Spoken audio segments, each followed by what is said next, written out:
Gate दिखा दीजिए। जो गेट है कि मंदिर का है, और इधर आप मेरे सीधे हाथ की तरफ दिखाएंगे कब्रिस्तान है। ये तमाम दरगाह बनी हुई है जो मुसलमानों के पूर्वज होते हैं। पूरी तरीके से बेईमानी की गई। जिस सर्वे में हमारे जितने ऑब्जेक्शन से उसको निराकरण उनको सुना भी नहीं गया, उनको दर्शाया भी नहीं गया, उनको रिपोर्ट में मेंशन तक नहीं किया गया।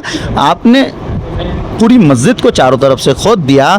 अगले शुक्रवार भी जैसे हर शुक्रवार नमाज होती है वैसा हम नमाज पढ़ने के लिए पूरा संपूर्ण मुस्लिम समाज यहाँ उपलब्ध रहेगा। हमारा ग्राउंड है, हमारा दरगाह है, हमारा पोजीशन है, हमारा पूरा आसपास 12 बीघे की जमीन हमारे बाबा के नाम से मंसूफ है।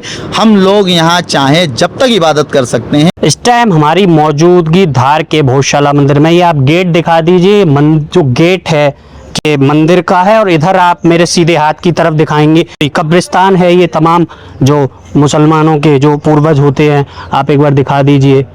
दरगाह बनी हुई है जो मुसलमानों के पूर्वज होते हैं, उनका अंतिम संस्कार जो उसमें। और ये मेरे उल्टे हाथ की तरफ हम घुस रहे हैं, ये दरगाह है।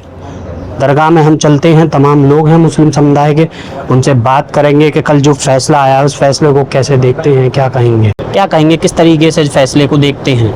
देखिए, बिल्कुल एक ही पक्ष को सुना गया है, दूसरे पक्ष को मौका नहीं दिया, और मौका दिया भी तो ऐसा मौका दिया कि जिससे हम उनसे कोई क्रॉस एग्जामिनेशन नहीं कर पाए। सर्वे के आधार पर आपने फैसला दिया है, जिस सर्वे में पूरी तरीके से बेईमानी की गई, जिस सर्वे में हमारे जितने ऑब्जेक्शन से उसको निराकरण उनको सुना भी नहीं गया, उनको दर्शाया भी नहीं गया, उनको रिपोर्ट में मेंशन तक नहीं किया गया।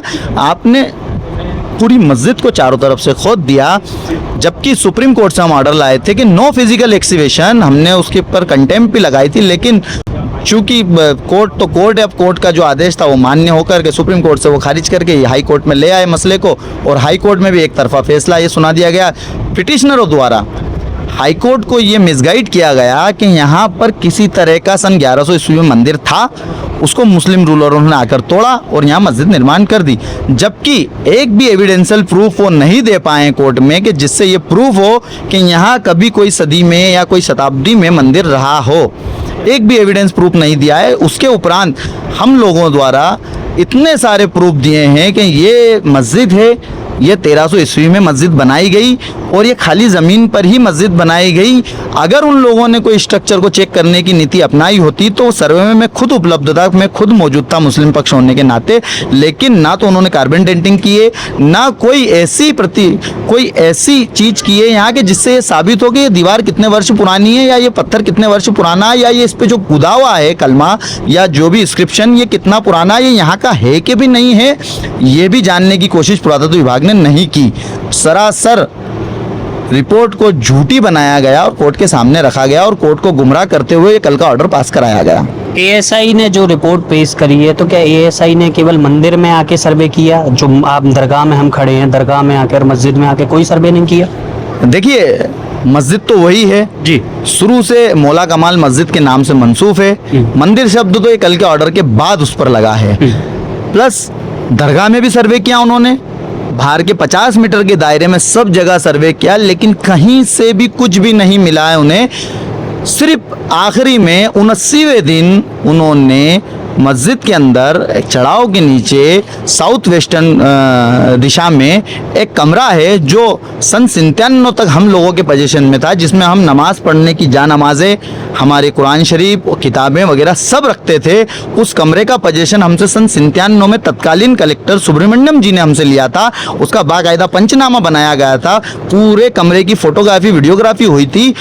वो कमरा पूरा खाली था उस समय में, वहाँ का फर्श पूरा क्लियर था, लेकिन सर्वे के नाम पर 79वें दिन पुरातत्व विभाग ने जब उन्हें कहीं कुछ भी नहीं मिला तो उस कमरे को खोला कि अब आज इस कमरे का सर्वे करेंगे, जबकि उस कमरे में पुरातत्व विभाग अपना ऑफिस 2003 से चला रहा है। सीसीटीवी फुटेज के कैमरे वगैरह जितनी भी एलईडियाँ हैं, उसका जितना भी एजेंडा है वो सब वहीं से चला रहा था। और वहाँ जब उस कमरे को खाली किया गया, उनके ऑफिस की जो भी चीज़ें लगी थी हटाई गई, एलईडी वगैरह, और नीचे से एक फर्श बड़ा सारा उन्होंने सब्बल से उठाया और एक टंकी जैसा गड्ढा पूरा मिला अंदर, जिसमें वेपर्स, पन्नी के रेफर्स, डिस्पोजल्स, चाय के डिस्पोजल्स, दारू की बोतलें, विमल पान गुटके की पाउचें, केसरिया पंछे, सारी चीजें अंदर से मिली है और बहुत सारी आकृति ऐसी मिली है जिन पे कहीं से कहीं तक भी मिट्टी के दाग नहीं थे। पूरी धुली धुलाई कंप्लीट थी, जो प्री प्लान तरीके से ला करके रखी। और 79वें दिन उन्होंने 32 एविडेंस ऐसे उस कमरे में से निकाल दिए जो कोर्ट के सामने गलत तरीके से पेश किए हैं। उनका कोई कार्बन डेटिंग नहीं किया गया कि कहाँ से लाई गई, यहाँ के पत्थर से मैच भी नहीं हो रही है वो, और कोर्ट के सामने रखकर उस रिपोर्ट को कर दिया। लेकिन उसी के लिए हमने वीडियोग्राफी की मांग की थी, और वीडियोग्राफी की मांग जब हाईकोर्ट ने नहीं मानी तो हम सुप्रीम कोर्ट गए थे और सुप्रीम कोर्ट से ऑर्डर लाए थे, और सुप्रीम कोर्ट के ऑर्डर के अनुसार हाईकोर्ट ने हमें वीडियोग्राफी एसआई से दिलवाई, लेकिन वो भी प्रॉपर तरीके से हमें पूरे दिन भर की वीडियोग्राफी नहीं दी गई। कुछ सेकंड्स की, कुछ मिनट्स की फोटोग्राफी खास जगह की थी, लेकिन उसमें भी बहुत सारी चीज़ें हमने कोर्ट के सामने दिखा दी है कि देखिए इस तरीके से इन्होंने सर्वे किया है। पूरा एविडेंस देखिए आप कि वीडियो में साफ साफ दिख रहा है कि ये किस तरीके से निकाली गई है, किस तरीके से गड्ढे खोदे गए और किस तरीके से साफ सुथरी। जब 1100 शताब्दी की कोई चीज़ें अंदर दफन होगी तो आप बताइए कि उस पर कुछ तो मिट्टी लगी भी निकलेगी, या कोई सिक्के अंदर से निकलेंगे तो उस पर कुछ तो जंग या कुछ लगा रहेगा। ये कैसे पॉसिबल है? तो ये इम्पॉसिबल है। यही कोर्ट के सामने हमने रखा है और इसी को लेके हम कोर्ट के माननीय उच्चतम न्यायालय के समक्ष भी जाएंगे और ये कहेंगे कि हमारी सुनवाई नहीं हो पाई है माननीय हाईकोर्ट में, आप हमारी सुनवाई करिए। जो मस्जिद थी उसको मंदिर घोषित कैसे कर सकते हैं? और वो आपका रेफरेंस ही नहीं है। जो पिटिशनर खुद उसकी बात से बदल गए थे कि हम इसका टाइटल डिसाइड करवाने नहीं आए हैं, हम तो हमारा अधिकार मांगने आए हैं, लेकिन उसी पिटिशनर ने अपना अधिकार मांगने के साथ साथ हमारा अधिकार छीनने की कोशिश की है। वो आर्टिकल 25 और 26 की बात कर रहे हैं, संवैधानिक नियमों की और अधिकारों की बात कर रहे हैं। तो एक बात बताइए कि संविधान में सभी धर्मों को बराबर का अधिकार है, तो उन्होंने फिर मुस्लिम धर्मों को यहाँ से कैसे वंचित कर दिया? हम लोगों को हमारा अधिकार क्यों नहीं दिया? उसी को लेकर हम सुप्रीम कोर्ट की शरण में जाएंगे। सुप्रीम कोर्ट जाने की आगे तैयारी है, क्या लगता है फैसला एक तरफा दिया गया है? और क्या जो जज थे हाई कोर्ट के, इंदौर बेंच के जो जज थे, उन लोगों पर क्या लगता है मुस्लिम पक्ष को कि एक तरफा फैसला दिया गया और क्या दबाव में फैसला दिया गया? बिल्कुल सत्ता के दबाव का फैसला है और एक तरफा फैसला है। चूंकि कोर्ट ने यह आदेशित सरकार को किया है, तो आप एक बात बताइए कि हमेशा कोर्ट के पास सरकार जाती है, कोर्ट के पास सरकार जाती है कि आप ये ऐसा आदेश करिए तो हम आगे की नीति अपनाएं। लेकिन यहाँ तो उल्टा हो गया, कोर्ट सरकार के पास जा रही है और कह रही है कि आप यहाँ डिसाइड करिए कि क्या करना है। तो अब आप बताइए, जो 5 साल में बदल दी जाती है जनता के द्वारा सरकारें, वो तय करेगी 100 साल, 200 साल, 500 साल, 700 साल पुराना स्ट्रक्चर है। 700 साल पुराने स्ट्रक्चर के बारे में जो 5 साल के लिए सरकार गठित होती है जनता के द्वारा, वो तय करेगी कि ये मंदिर है या मस्जिद। तो आप बताइए कि कैसे फैसला एक तरफा नहीं? क्या आगे की रणनीति रहेगी? क्या मुस्लिम पक्ष आगे सुप्रीम कोर्ट का दरवाजा खटखटाएगा? बिल्कुल सुप्रीम कोर्ट का भी दरवाजा खटखटाएगा। और हाई कोर्ट ने सिर्फ ऑर्डर 2003 का जो एसआई विभाग का ऑर्डर था वो क्वेश किया है, हमें नमाज पढ़ने से मना नहीं किया है। हम हमारी नमाज इस परिसर में अदा करते आए हैं और करते रहेंगे। अगले शुक्रवार भी जैसे हर शुक्रवार नमाज होती है, वैसा हम नमाज पढ़ने के लिए पूरा संपूर्ण मुस्लिम समाज यहाँ उपलब्ध रहेगा। ना कहीं सामुदायिक माहौल खराब होगा, एक तरीके का झगड़ा होने की संभावना भी रहती है। देखिए, ये तो जो आजकल की दुनिया के नए अंग्रेज जो पैदा हो गए हिंदुस्तान में, जो संविधान को बिगाड़ रहे हैं, उन अंग्रेजों की कारस्तानी है जो हिंदू मुस्लिम के बीच खाइयाँ पैदा कर रहे हैं, उसमें डिस्प्यूट पैदा कर रहे हैं। डिस्प्यूट किसी भी तरह का नहीं था, सभी समाज यहाँ आके अपनी अपनी मंशा के अनुसार सारे काम कर रहे थे, लेकिन उन लोगों ने डिस्प्यूट क्रिएट किया है। ये जमीन बाबा के नाम से मंसूब है, ऑथेंटिक हम लोग यहाँ के मालिक हैं, हम हमारी ज़मीन पे कहीं भी सजदा कर सकते हैं, किसी की रोक टोक नहीं है। उनको केवल उस परिसर के हिसाब से कोर्ट ने ऑर्डर दिया है। अगर उनको चाहिए जाना आना तो कहीं भी से भी रास्ता, ऊपर से हवाई जहाज से आए या आसमान से आए या निशानी लगा के जाएं, हमारा ग्राउंड है, हमारा दरगाह है, हमारा पोजीशन है, हमारा पूरा आसपास 12 बीघे की ज़मीन हमारे बाबा के नाम से मंसूब है। हम लोग यहाँ चाहें जब तक इबादत कर सकते हैं, इसको कोर्ट ने मना नहीं करा है। पूरा 242 पेज के ऑर्डर में कहीं भी नहीं लिखा है कि आप लोग यहाँ नहीं जाएंगे।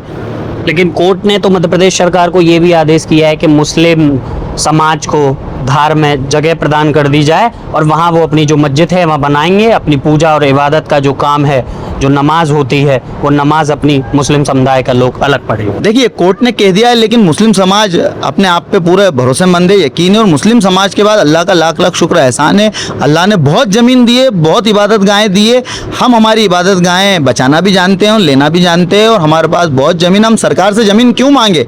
ये तो पूरा फैसला बाबरी मस्जिद जैसा, राम मंदिर जैसा फैसला उन्होंने रिटर्न पेश कर दिया है, लेकिन हमारे पास तो ज़मीन ही ज़मीन है यहाँ पर बाबा के नाम से।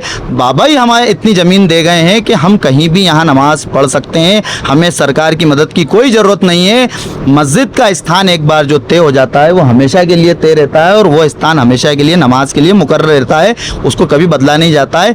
उसके लिए तो हम जो लड़ाई कोर्ट में लड़ रहे हैं वो लड़ेंगे ही सही आगे कोर्ट में, लेकिन हमारी जो जुमे की नमाज है तब तक हम यहाँ हाजिर होते रहेंगे। अगर प्रशासन किसी तरह से या संवैधानिक दायरे में रहकर हमें परमिशन देगा या ना देगा, वो हाथों हाथ हम उसी समय समझेंगे, लेकिन हम यहाँ उपलब्ध जरूर होंगे हमारे जुमे की नमाज अदा करने के लिए। आपने बाबरी का जिक्र किया कि बाबरी का जैसा फैसला दिया गया था वैसे ही भोजशाला जो मंदिर है उसका इलाहाबाद हाई कोर्ट ने फैसला सुनाया। तो क्या मुस्लिम समाज ये मानना है कि एक तरफा फैसला दिया जा रहा है, जो न्यायिक व्यवस्था है उस न्यायिक व्यवस्था पर सरकार का दबाव मुस्लिम समाज मानना है? बिल्कुल बिल्कुल। देखिए हर 5 साल में सत्ता चेंज होती है। सन 97 के पुरातत्व का जवाब है कि ये मस्जिद है। हाँ। सन 97 का जवाब है पुरातत्व का कि ये मस्जिद है। 2003 तक भी उन्होंने ऑर्डर किया है कि ये मस्जिद है, यहाँ नमाज की परमिशन अलाउ की उनके विभाग ने, और आज वही विभाग कह रहा है कि ये मस्जिद है, ये मंदिर है, ये मस्जिद नहीं है, ये मंदिर है। तो आप समझ लीजिए ना सरकार का कितना दबाव है, क्योंकि जो केंद्रीय गवर्नमेंट है वो सीधी सद एएसआई पर दबाव बना रही है कि आप कैसे भी करके इसको मंदिर बनाओ। तो एएसआई उनके कहने पर काम कर रही है। एएसआई एक गवर्नमेंट इदारा है, वो किसी प्राइवेट इदारे के कहने पे काम नहीं करती, वो गवर्नमेंट के ही कहने पे काम करती है। जब सन 97 में ये मस्जिद थी, 2003 तक मस्जिद थी, 2022 तक मस्जिद थी, 2026 तक कल तक भी ये मस्जिद थी, तो फिर ये कल के बाद मंदिर कैसे हो गई? क्या ये अपने आप बदल गई या बदला गया? ये हमारा सीधा सीधा क्वेश्चन है। और रहा सवाल बाबरी मस्जिद वाले फैसले का, तो बाबरी मस्जिद में उन लोगों ने सारे एविडेंस हमारे माने थे, सर्वे रिपोर्ट को खारिज किया था, लेकिन आखिरी में एक लाइन जोड़ी थी कि आस्था बहुसंख्यक समाज की है, तो आप लोग कहीं और ज़मीन ले लीजिए और ये मंदिर के लिए ज़मीन छोड़ दीजिए। वही फैसला कल के फैसले में भी नज़र झलक आती है उसकी कि आप लोग ये छोड़ दीजिए और कहीं और ज़मीन मांग लीजिए। तो वही कहना है हमारा कि सेम टू सेम फैसले पर फैसले किए जा रहे हैं, और जबकि सुप्रीम कोर्ट ने साफ मना किया था कि ये एक आखिरी फैसला है और पहला फैसला है जो आस्था के हिसाब से दिया जा रहा है। आइंदा उस फैसले के हिसाब से दूसरा फैसला नहीं दिया जाएगा, लेकिन वो भी बात नहीं मानी, उसी को लेकर भी हम सुप्रीम कोर्ट की शरण में जाएंगे। अगर सुप्रीम कोर्ट भी, हाई कोर्ट ने जो फैसला दिया है उसी फैसले को अगर सुप्रीम कोर्ट बरकरार रखती है, तब मुस्लिम पक्ष क्या करेगा? क्या रणनीति मुस्लिम पक्ष अपनाएगा? देखिए रणनीति साफ है कि जब हाई कोर्ट में सुनवाई नहीं हो पाई है, सुप्रीम कोर्ट में सुनवाई नहीं हो पाएगी, तो हम हमारे अधिकारों के लिए इंटरनेशनल कोर्ट का दरवाजा खटखटाएंगे और ये कहेंगे कि कहीं ना कहीं अल्पसंख्यक समुदाय के साथ, मुस्लिम समाज के साथ, और जहाँ यहाँ छोटे तबके के जो लोग हैं, चाहे वो क्रिश्चियन कम्युनिटी से आए या अल्पसंख्यक विभाग के किसी भी कोटे से आए, उनके साथ जाति हो रही है। हिंदुस्तानी सरकारें इस तरीके की हो गई हैं कि जो अपने ही लोगों पे अत्याचार कर रही हैं और हमारी कहीं भी सुनवाई नहीं होने दे रही है, और जो हमारे यहाँ का संविधान और कानून कह रहा है उससे अपोजिट काम कर रही है। ये हम कहते हुए इंटरनेशनल अदालत में जाएंगे। मुस्लिम पक्ष का ये कहना है कि अब सुप्रीम कोर्ट का दरवाजा खटखटाएंगे। एएसआई जो है सरकार के अधीन काम कर रहा है। सुप्रीम कोर्ट भी अगर जो हाई कोर्ट ने जजमेंट दिया है, अगर उसी जजमेंट को सुप्रीम कोर्ट हिंदुओं के पक्ष में देती है, तो मुस्लिम पक्ष का ये कहना है कि हम इंटरनेशनल अदालत में जाएंगे और वहाँ भी हम बात रखेंगे। और सरकार, मुस्लिम पक्ष ने आरोप लगाया है, चाहे प्रदेश की सरकार हो चाहे भारत सरकार हो, पूरी तरीके से हिंदुओं के पक्ष में काम कर रही है, मुसलमानों के खिलाफ काम कर रही है। एक बार आप दिखा दीजिए कि ये दरगाह है, दरगाह शरीफ हजरत मौलाना कुवैत कमरुद्दीन चिश्ती जी की ये दरगाह है। मुस्लिम पक्ष यहाँ आता है, नमाज पढ़ता है। बराबर में ही जो भोजशाला का मंदिर है जहाँ देवी की प्रतिमा थी वहाँ पूजा होती है। और मुस्लिम पक्ष का साफ कहना है कि हम आगे सुप्रीम कोर्ट का दरवाजा खटखटाएं।